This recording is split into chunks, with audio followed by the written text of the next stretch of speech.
In an industry dominated by legacy brands, Quoc Pham took an unconventional path to building Quoc, one of cycling's most distinctive footwear companies. A Vietnamese refugee who arrived in the UK at the age of 8, Quoc traded formulas and maths for fashion design, eventually graduating from Central St. Martin's College. After 4 years of running a menswear brand, label taught him the harsh realities of the apparel business. He found his calling at the intersection of his two passions, beautiful design and cycling. What started in 2010 with a suitcase of leather cycling shoes and cold calls to London bike shops has grown into a 20-person company challenging the status quo of cycling footwear. In this conversation, Quoc shares the unglamorous truth about building a brand from scratch, from near bankruptcy and COVID setbacks to the simple philosophy that's carried Quoc forward: do the basics exceptionally well. This isn't just a story about making shoes, it's the power of persistence, the importance of customer service in a relationship-driven industry, and why sometimes the best competitive advantage is simply replying to emails within 12 hours. This is the Business of Cycling podcast. So Quoc, thanks for coming on. I'm excited to hear about your journey in the industry. An entrepreneur, it's really interesting to talk to entrepreneurs, business owners directly because, you guys have a special journey in the industry. You're kind of fighting the dragon, I guess we could say, trying to make something out of nothing, which is amazing. So thanks for coming on today. Where does this podcast find you? Finds me well. Thank you for having us, Wade. I'm in my Taipei office at the moment. As you can see, the background is nice and sunny, nice and hot. I'm great. Thank you very much. And so, just to get started, can you tell us a little bit about your background, kind of where you grew up? Where are you from? Sure. I'm Vietnamese. I was born in Vietnam for 5 years. Then we left the country. I was part of the Vietnamese refugee movement. 3 years we were in Malaysia, waited for asylum for the UK. After that, we've been accepted. So I landed in the UK when I was about 8 years old in 1989. And most of my life has been in the UK from, like primary school, secondary, and college, and then university, the whole shebang. So I graduated from Central St. Martin. It's an art school. From a really early age, from the age of 14, I made my first dress in a fashion and textile class in my high school, as to speak. And I just hoped from then on. I dropped maths, I dropped IT, I dropped everything. I just went full on creative. Studied fine art, studying everything I can know about, art history, etc. So at that time, so I was building my portfolio. My teacher recommended me St. Martin. I was like the kind of fashion art school in London at the time, the best around. And applied myself and never looked back really. So you grew up. You said you grew up in the UK. Which part of the UK? London. London. So city. South. Yes, it's South London. Yes. South London. Okay. South London is, imagine, like, I guess what created this kind of, we'll say, passion for design? Like, was this something that you developed over time, or was it something you always kind of knew you wanted to be part of? I developed over time.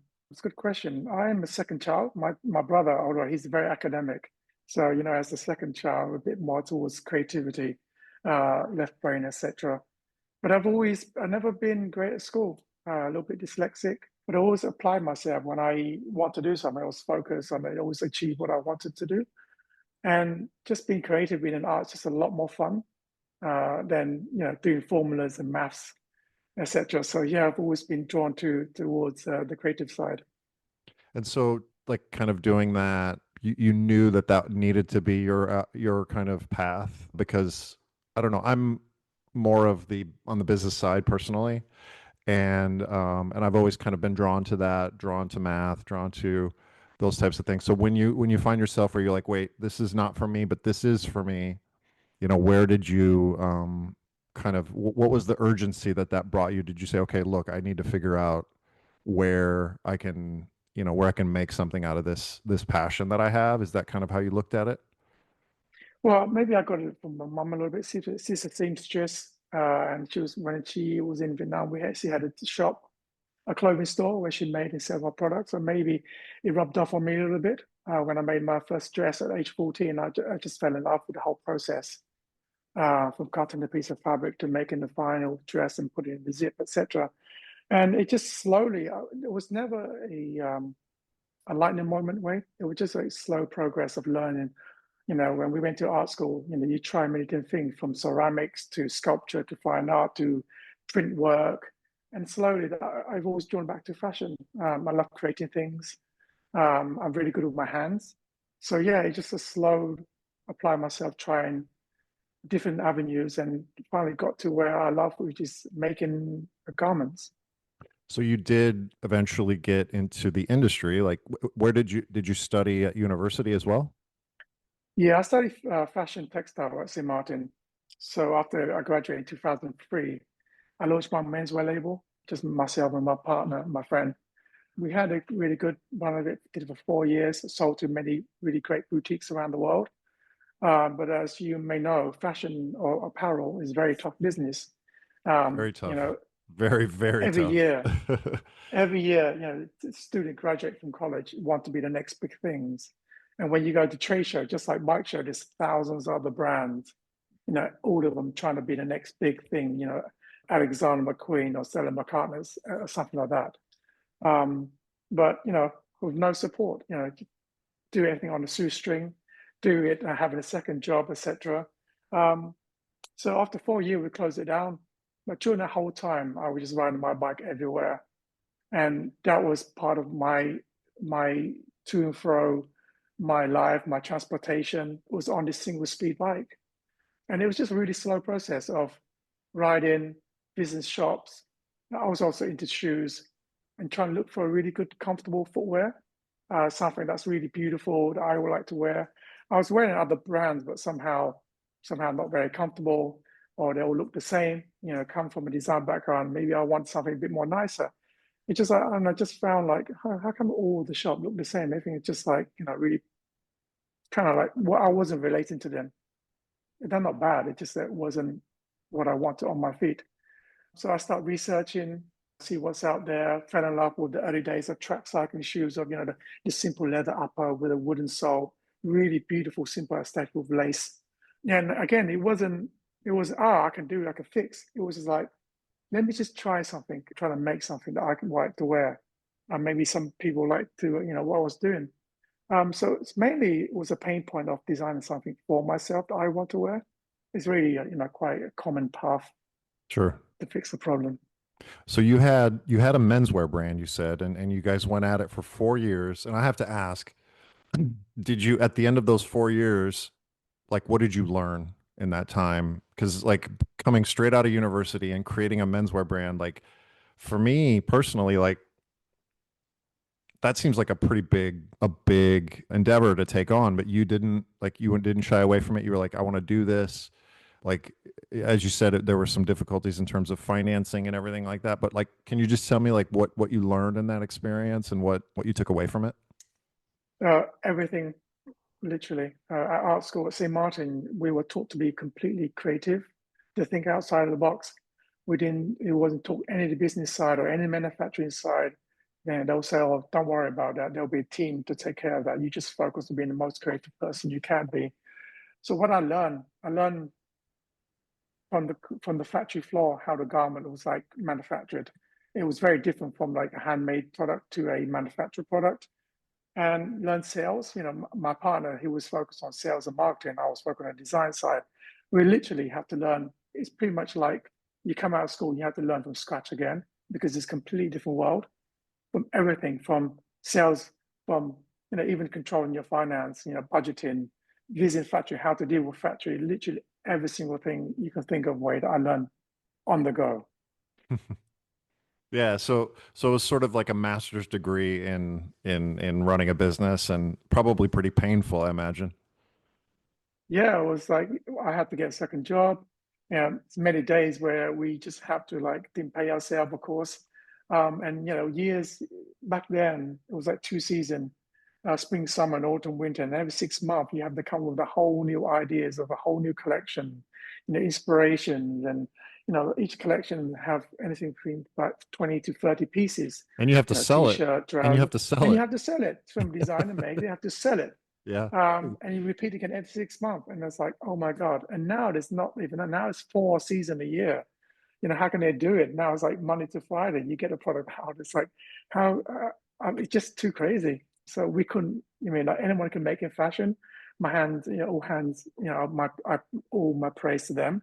But it was really tough Yeah, I for us, imagine. and we And especially having such a small, like even the most well-financed brands, have trouble. So you guys are, so it sounds like this was a formative experience for you. Yeah, maybe a little bit young and naive. Well, of course, not maybe. It is young and naive, and I didn't realize, I didn't like realize the fears, the amount of thing that's involved. When you're young, you're hungry, you just go for it, right? You got nothing else to lose, and that's what we did, and we just kind of like just learn as we go. Even now, what I learned from now on, I think that's the best approach. Sometimes, just don't. I read a lot of books, and you can spend your whole time reading, but let's just start doing it and learn on the job. I think that's the best approach, and I apply that to my current brand now with our shoes. Yeah, I mean, you have to action defeats anxiety is what I like to say. So Mm. so you closed down this brand that you had, a menswear brand, and then you said that you were, I presume you were working, consulting or working in the industry, and you began seeing this potential opportunity in footwear and cycling. Yeah, that's right. I worked some freelance job at the same time, trying to figure out what I want to do next. I love sport. I grew up doing track and field, cross country, and I want to combine that and shoes. Shoes is my kind of, you say, fetish. I just somehow just naturally gravitates and drawn towards footwear. So you had, so you decided to get into footwear at this point, and I guess I'm just trying to understand, like, how did you begin to come up with like this idea that there was this? It sounds like you had a lot of passion for footwear, and that you began to say, okay, maybe there's an opportunity here in the cycling business. Maybe there's room for something new. Is that kind of how you saw it? Yeah, at the time I was riding single speed toe case and strap, and I want shoes that wasn't the metal toe case strap was destroying the shoes I was wearing. And, so I want something leather, and I want something protection along the toe with a rubber outsole that I can kind of like ride my bike with support on the pedal and at the same time walking. Maybe this has been done before, but I gave it a go. And when I designed this product, I managed somehow got it made. Well, the story is that I got a ticket to Taiwan and showed my design to a factory in Taichung. Emailed a lot of factories, and only one got back to me. And I visited him the next day, that day, his email, and I showed him the design. I pleaded with him to support me, and somehow he did. So I stayed there a month. We made his product, simple leather upper with a rubber outsole, 5 colorways, and then packed my bag, flew back to the UK, and started again. Cool shops. What's the best shops in London? Condo Cycle. It's the first Sure. shop I called, Yeah. and a few other shops. And when I visited the shop next day at 11 a.m., I remember speaking to Carl. I opened the bag and I showed him the 5 colorways, and he said, "Wow, this is exactly what we've been looking for." From there on the spot, he placed 20 pairs. That's the first order I got. What year And was this? What year was this? this was in 2010. So I Okay. started a company in 2009. So 6 months later, I had a product. And 2010, we had our first trade show at Earl's Court, the cycle show in London. This Sure. is going back quite some time. But I knew there's something there when the 5 shops I visit, all of them place an order on the spot. It Wow. was unheard of in the fashion industry. In the fashion Yeah. industry, there's like, like you go round and Oh round the man. circle and hoping it big. And Right. but yeah, that was a moment I realized, oh, maybe there's something here. So tell So my me, first order weight was like 120 pairs.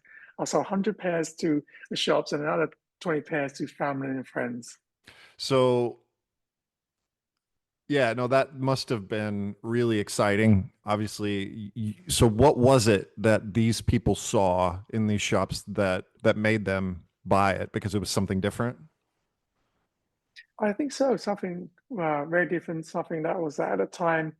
It was the right timing where there was like La Orica. There's a classic Italian race. a ride event festival. Um, and at the time, toe case and strap and steel bike was in, and they didn't have that on the shelf. And I offer something that's like, you know, of course, City and Dewegi, other older brand, had that in the past, but and they discontinued, they didn't do it anymore. And I step in and offer something that was needed at the right time and for the market.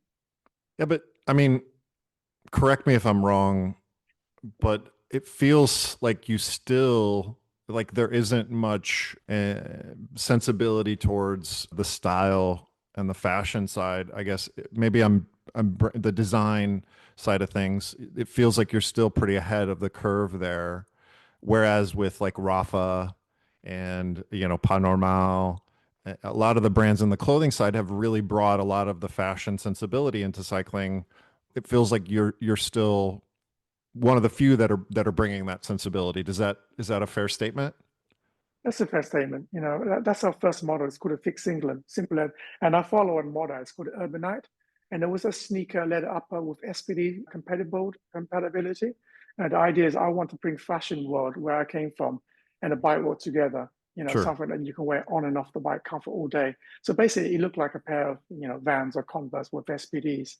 And I tried to create a market. And I realized after a couple of years that it was really tough because riding around town, people didn't need to be clipping. So they just wear Vans or Nike shoes or Sure. trainers. And if they want to wear clipping, they wear professional shoes. So we're trying to create this lifestyle where trying to bring this fashion aesthetic into this like old-fashioned sport world.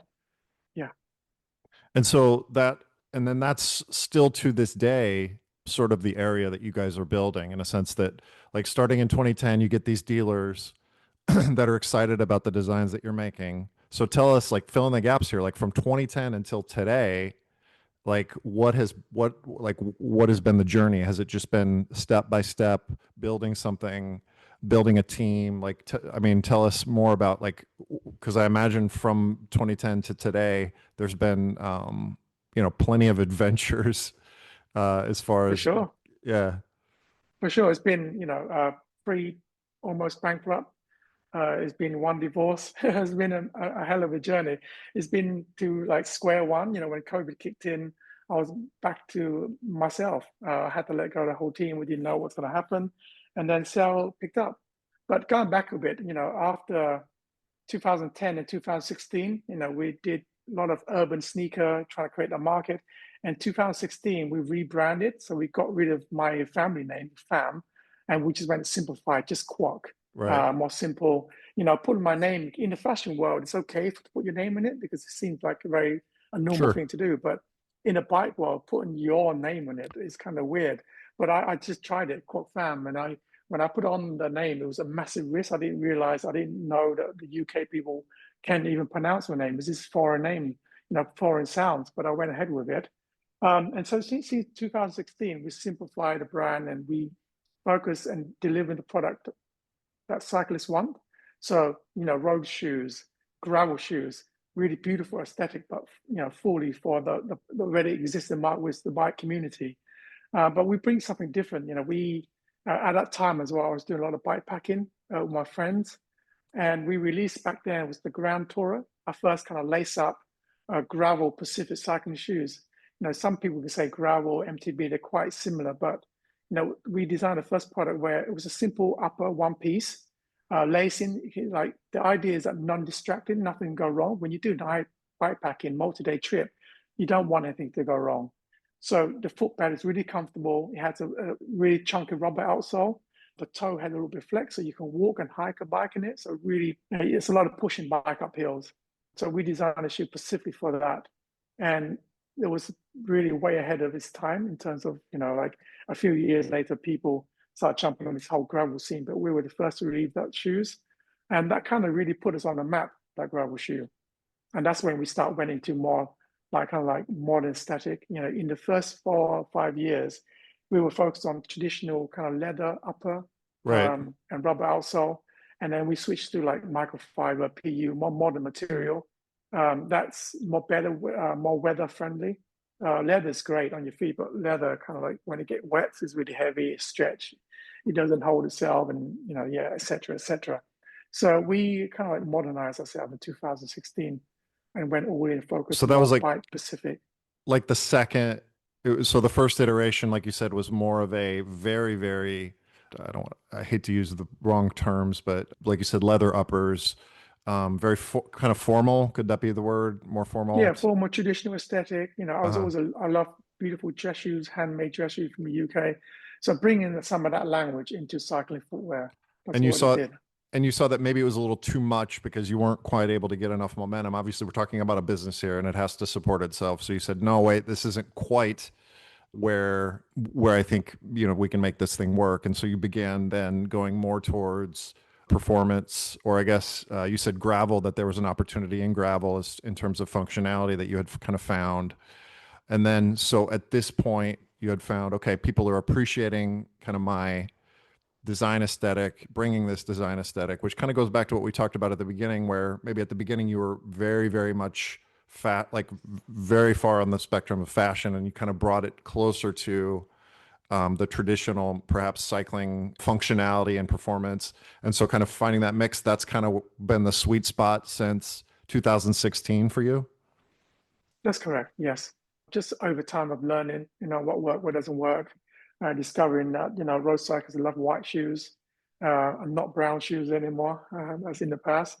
And just, yeah, learning from our history, really, and checking our data, etc. But also never lost the idea or our original mission of, how to encourage and get more people on bikes, through our beautiful shoes, encouraging that lifestyle onto our product. And we continue to bring that to this day.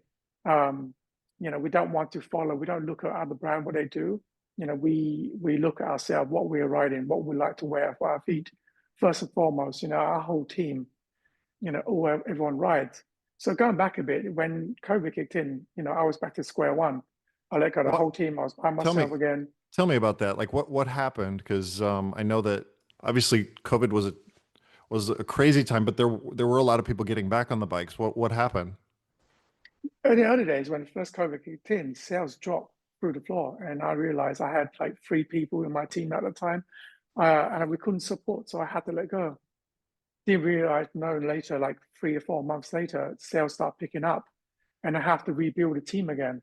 And a friend introduced me to a lady called Bonnie, who is now my marketing director, and we just build the brand from then on. Sales has continued, as you know, during COVID, the bike boom, and we sold really well, and we need more product, we need more team member, and it was a really big turning point for us, Wade. That was like literally, that was like, they say is like they test you in this business.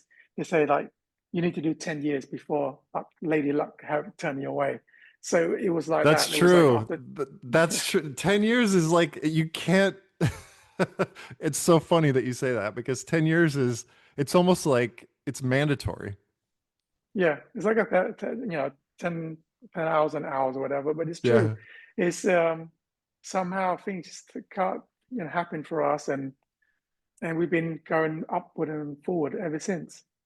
So tell me So about the current situation. You said you have a marketing director, Bonnie, who is yeah, she helps you on that side. Do you have someone on the business side, like the sales side, that helps you with the team as well? yeah, we have come up to 20 people now in our team. We have a Wow. five we have a 5-man sales team, Asia, UK, EU, North America.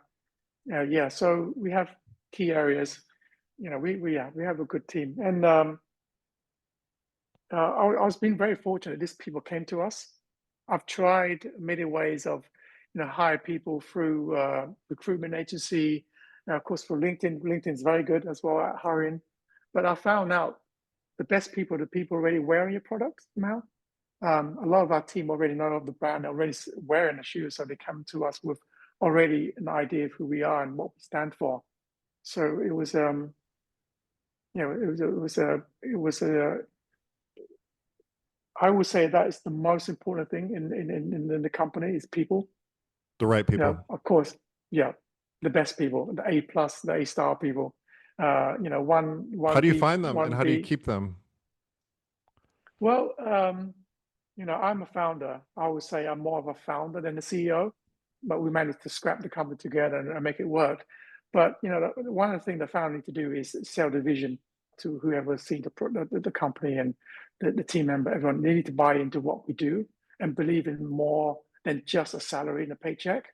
We're building something. I know it's only striking shoes, but it's much more to me and to the team as well. Like cycling footwear. When I got into cycling myself, is it's transformative experience. When you do a hard climb, is that when you hit it on top of the climb, it just feels amazing. It's just transformed. It's this whole peaceful you get from the whole body and mind. It's that experience that I want to get across to our product and our community. And in return, trying to design the best shoes that enhance that experience. Shoes that kind of non-distracting, shoes that are so comfortable, it's kind of disappearing if your feet. It sounds strange, but every brand trying to make their product stands out and scream, logo, branding, color, bright thing. But we try to do the opposite, subtle color, but make shoes that disappear. So the idea is that you enjoy the whole ride experience and not think about the product. So and you said that you have a sales team. So are you guys doing more of the direct to consumer route or more of the traditional distribution? Like what's been your kind of channel strategy around sales up until now? Like that's been kind of working in the last few years. We do all three. We couldn't do DTC because we need money, and one way you get money is from your distribution partners. Sure. So we work with these distribution partners. We don't have, a financial investor or any backing, VC, etc. It's all organic growth and it's all self-funded. So, pre-orders, pre-sale to our distribution partners really help us grow. So we do distribution, we do direct to retailers, and we do D2C also. So you And and you feel like not only for but also like I guess I'm seeing this for like pure D2C for footwear. I think it works if you're already known. But to yeah, grow, can you tell me kind of what your thoughts are on that in a sense that like if you're already known, it can work, but if you want to be discovered, you do need to be in a store and you do need to have some physical presence. Has that kind of been your experience? yeah, no, you're spot on, Wade. Shoes is a very emotional thing. After your wife, your loved one, the next most of the connection what people have is to their footwear.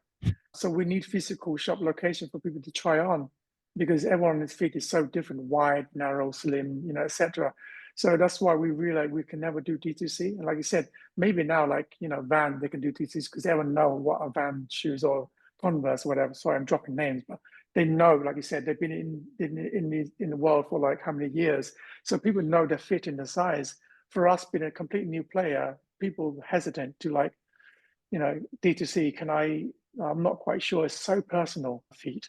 So we still need lots of location, physical location for people to visit and try on that product. And I presume that you're still getting the enthusiasm from the distributor or from the dealers in a sense that because you guys, I mean, from my vantage point, it sounds like you guys are doing something that still doing things that not a lot of brands are doing. So that's exciting for dealers to have something that's unique, right? Yeah, I get dealers saying from us from the US is they're bored of the big established brand. They've been saying it all year round, and when it's a new brand come along, customers always gonna want something new. They want the latest iPhone 17, whatever. They want new product. So we're like a breath of fresh air to them. But also, what I discovered in this industry is like it's the basic things that make you a brand successful, not just their product, but customer service. Delivering fast delivery to your customer. Them little thing really helps. Like we don't have a minimum order to our customer, to our retailers. Some people have the minimum order of colorway, SKUs, etc. We don't because dealers have a hard time with finance and holding stock, and shoes is not it's not a pair of socks, it's a quite bulky item. So we don't have, and also we don't have minimum to entry. We do next day delivery. We make sure that as soon as we get the inquiry, we reply instantly within 12 hours. That's why I'm adamant that one of the things, that really simple thing, you can win by offering amazing customer service. It sounds strange, but when you email suppliers or brand and you don't hear anything for 3 or 4 days, it really like Yeah, it it hurts. just sucks. It Yeah, it just hurts. sucks. I'm because just saying, just and you're running a business, and yeah, you know these dealers, they rely on you for revenue, and they don't have time to be yeah. following up on emails that you didn't reply to, right? Yeah, it just it sucks to me, and I can't believe some of the brands still do this now. And I said to my team, it's like, like shop owners, they don't have time to answer email. They don't even check. So like, find different way to talk to them. Find like WhatsApp, call them, visit them.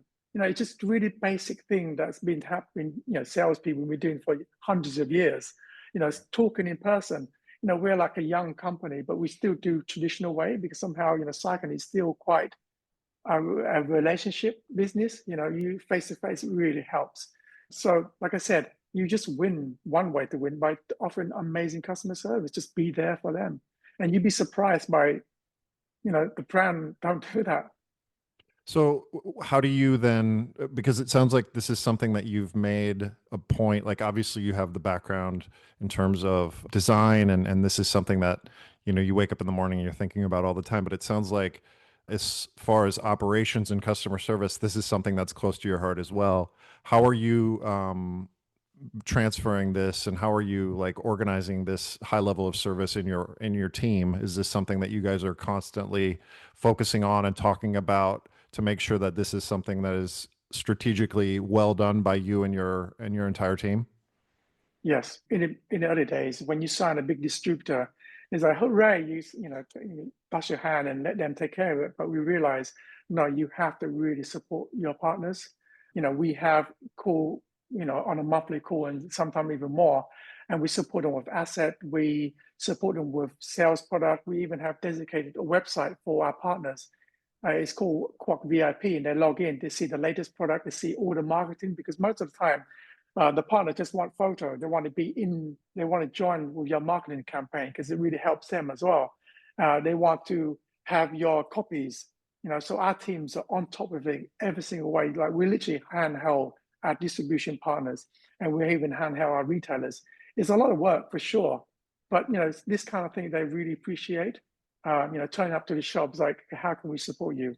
Where else can we make it your store look even more great, or etc. Where can we? So we just simply ask them, where can we help you? Um, This is a really simple thing, and it's a really actually old fashioned, I would say, thing that you're talking about. But honestly, I've talked to some of the more respected people in the industry that I know. They'll just tell me, they're like, look, just do the simple things well, and you can have a lot of success in this business because, like you have a good B2B ordering platform, I presume, like an easy, which, I've seen across the spectrum where some brands have a good one, some brands don't. And then you said it sounds like you have like a PIM, or like an information management, a product information management system for copy and imagery and things. Of the brands that I've spoken with, some of them do, some of them don't. But these are all things that you can do well relatively easily, right? Like you just have to focus on having a good amount of information available on a platform which anybody can sign up for, and anybody can upload the photos, and anybody can do that. But it sounds like you're saying that if you do these things well, that it in the long run it really pays off. 100%. Our product looks great, but if our product doesn't work, simple, just function the way it is, the customer won't come back.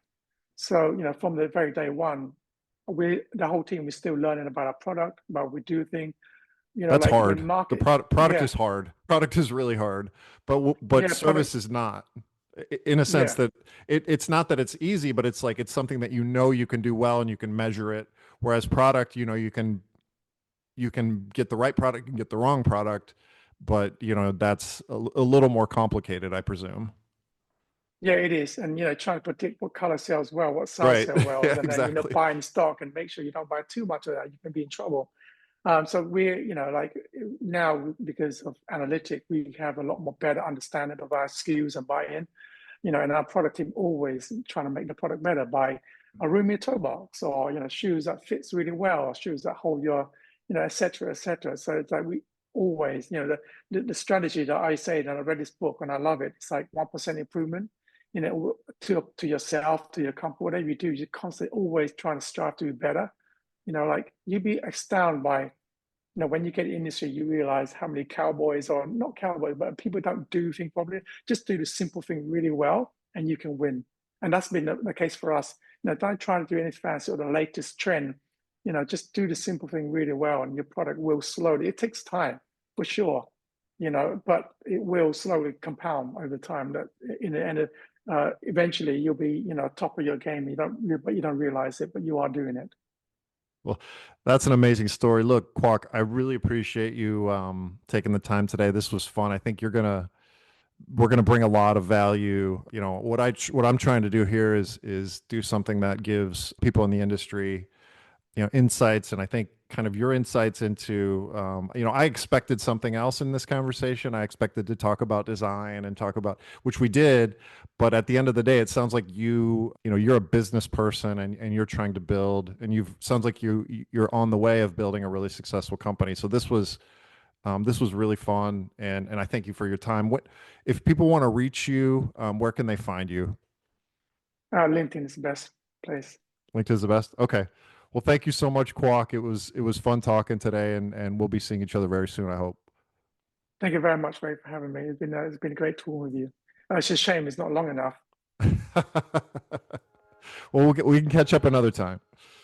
Cool. Thank you very much.